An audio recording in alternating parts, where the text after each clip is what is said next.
Shalom à tous et à toutes.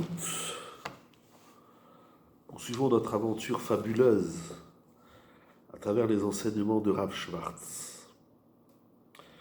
Dans la vidéo présente, que j'ai beaucoup hésité honnêtement à diffuser, mais comme le Rav le fait dans son livre, donc je n'ai pas de raison de me retenir, mais je demande exceptionnellement une concentration particulière parce il va toucher un point d'une extrême subtilité et il faut une véritable recherche de vérité, d'authenticité, de précision dans la vie pour entendre ce qui suit.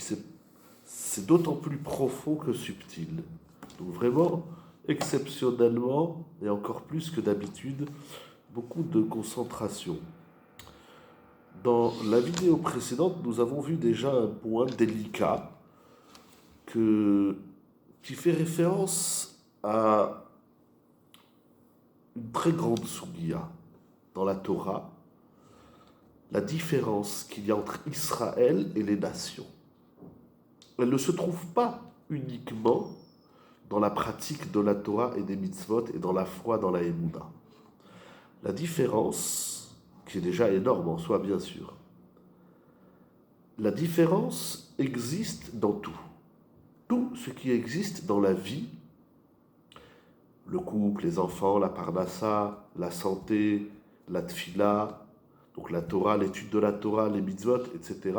Et encore tout ce qu'il y a dans la vie, la façon de voir le monde, la façon d'analyser le monde, est concerné par cette différence, cette distinction entre Israël et les nations. Lorsque nous parlons de la connaissance de soi et l'autonomisation de l'être, eh bien, cette différence existe aussi. Et le Rav nous a appris que la structure du nefesh, du non-juif, est différente de celle du Israël. Par conséquent, le travail est différent et de ce fait, les ouvrages ou les méthodes de la science ne répondent pas systématiquement au nefesh du juif, du Yehudi. Le Rav, dans la note 59, va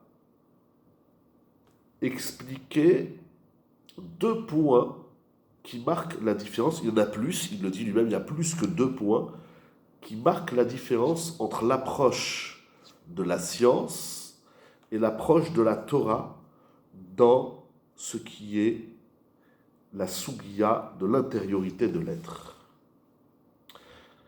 Il dit donc la chose suivante. La majorité des méthodes des peuples, des nations, ne conduit pas, certainement pas, au service d'Hachem, premièrement, et deuxièmement, ne conduit pas à une forme de vie correcte et corrigée.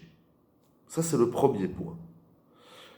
La majorité, il dit bien la majorité, des concepts et des théorèmes qu'on peut trouver chez les nations, c'est l'indépendance et la liberté des volontés et désirs de l'homme liés à l'âme animale.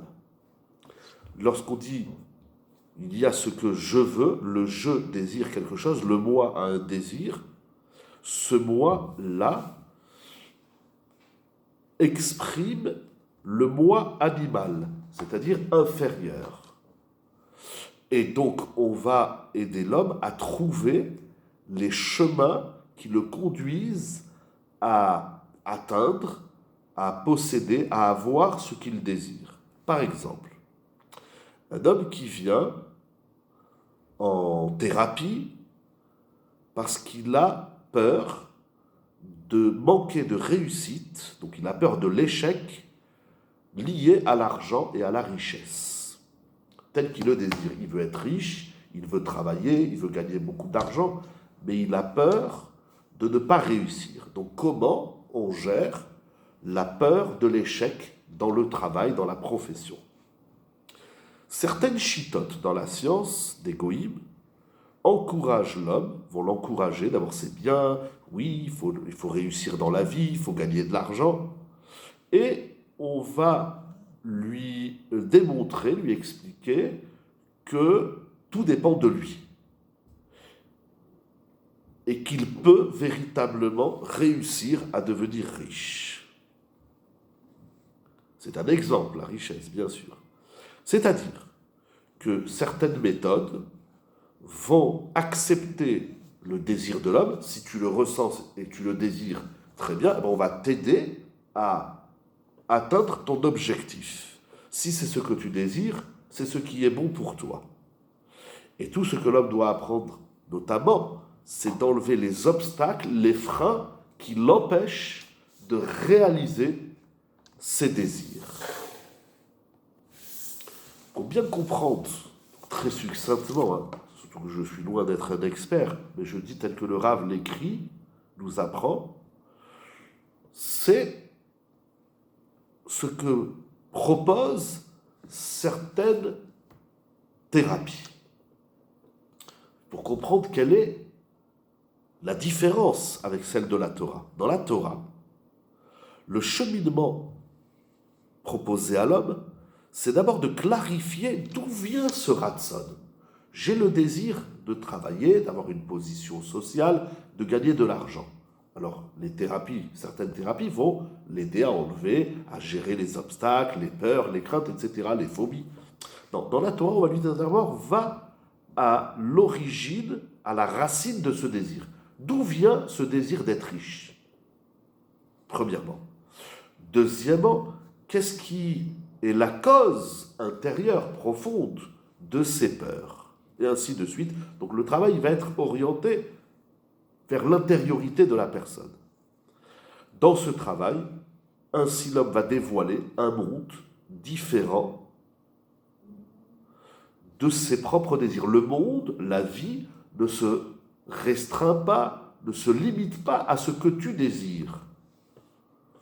À ces désirs qui sont là. On n'est pas en train de dire qu'ils ne sont pas là. On peut faire un travail à la racine du désir. Ces désirs, ces volontés, ces ambitions, qui souvent ne viennent que de la partie animale de l'être, c'est-à-dire la partie la plus matérielle, la plus basse. Dans la Torah, il va dévoiler c'est quoi ce véritable désir, cette véritable volonté de la richesse. Où ça vient? D'où ça vient de moi? Je le ressens. Oui, mais ce que tu ressens, il n'y a pas de problème, il a une origine. Trouve l'origine de ce que tu désires. Et ainsi, si tu sais où il se positionne, tu vas apprendre par la suite, deuxième étape, à le corriger, à l'arranger. Peut-être tu as raison, il faut être riche. Peut-être c'est ça que tu dois faire toi dans ta vie, etc. Mais ça vient d'où? Pour le mettre en pratique Bépoal de la meilleure manière. Et pourquoi, en vérité, tu as peur?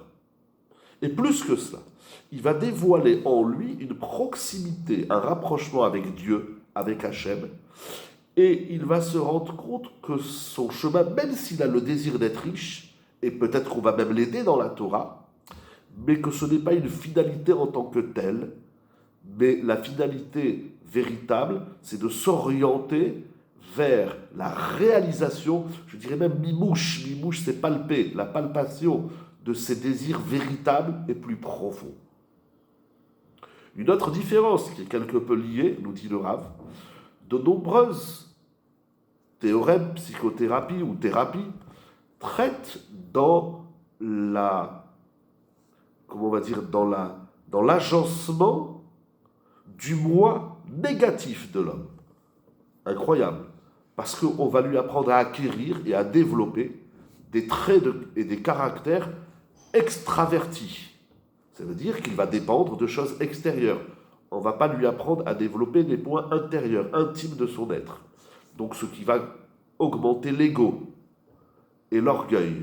On va lui apprendre à se séparer des autres. Ne tient pas compte de ce que les autres disent, mais en tant que finalité, ça existe aussi dans la Torah. On est là pour développer le moi différent des autres, mais non détaché et décousu des autres. C'est ça la différence, je vous dis, c'est très subtil. On va lui apprendre l'entêtement. Entête-toi ce que tu veux, même si la société, même si tes parents, et même si ta femme, etc., ne le veut pas. Si toi tu veux, va au bout de tes volontés. Donc tu vas développer l'ego et tu vas donc t'éloigner des autres. Dans la Torah, tu vas développer le moi, mais un moi qui n'est pas décousu des autres.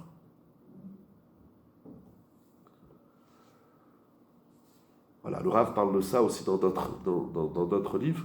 Il en parle par exemple dans la Hitbodedut. Il a écrit un livre, ce qu'on appelle la Hitbodedut, l'isolement, mais pas un isolement nous détachant de la société et des autres. Je ferme la parenthèse, il en parle dans son livre sur la Hitbodedut. Par contre, dans la Torah, le cheminement saint de notre sainte Torah conduit l'homme à la connaissance de soi, qui je suis véritablement. Ça, c'est quelque chose qu'il faut apprendre, qu'il faut définir, qu'il faut être clair. Je veux de l'argent. Mais si tu sais pas c'est quoi le je, alors la volonté est liée à un je relatif, un je JE, mais aussi JEUX, bien sûr. C'est-à-dire que la Torah va lui apprendre à sortir, à extraire ses énergies enfouies en devenir, en acte, en action. Mais c'est kochot véritable, desquels Akadosh Baruch Hu lui a donné, lui a offert. Et de construire et d'harmoniser ses énergies, donc de corriger ses midotes, ses traits de caractère, mais toujours dans la perception de shlemut, de plénitude et de perfection, d'union avec les autres et même de don de soi aux autres. C'est pas un moi, encore une fois, décousu des autres, c'est un moi à part entière, mais qui s'intègre dans un tout, et ce, pour le conduire à la finalité de sa vie, avec tout ce que cela a de sens et tout ce que cela veut dire. Il faudra encore réfléchir sur ça. J'ai lu plusieurs fois parce que la nuance, elle est vraiment extrêmement fine. Et si on ne la saisit pas bien, correctement, on ne peut pas bien comprendre la différence entre les méthodes de la Torah qui touchent le nefesh amiti, authentique, le plus profond de l'être, sans limite, sans limite. Dans la psychologie, peut-être pas, mais en tout cas, il y a des thérapies où on s'arrête à ce que tu es, et on va t'aider à être ce que tu veux être. Et ça a les conséquences que le Rav nous propose ici. Voilà, bien réfléchir, ça il faut entendre dans un lieu calme, il faut réfléchir, il faut entendre, c'est très très nuancé, c'est ce qui marque toute la différence entre Israël et les nations, entre la Torah et la science. Be'atzlacha.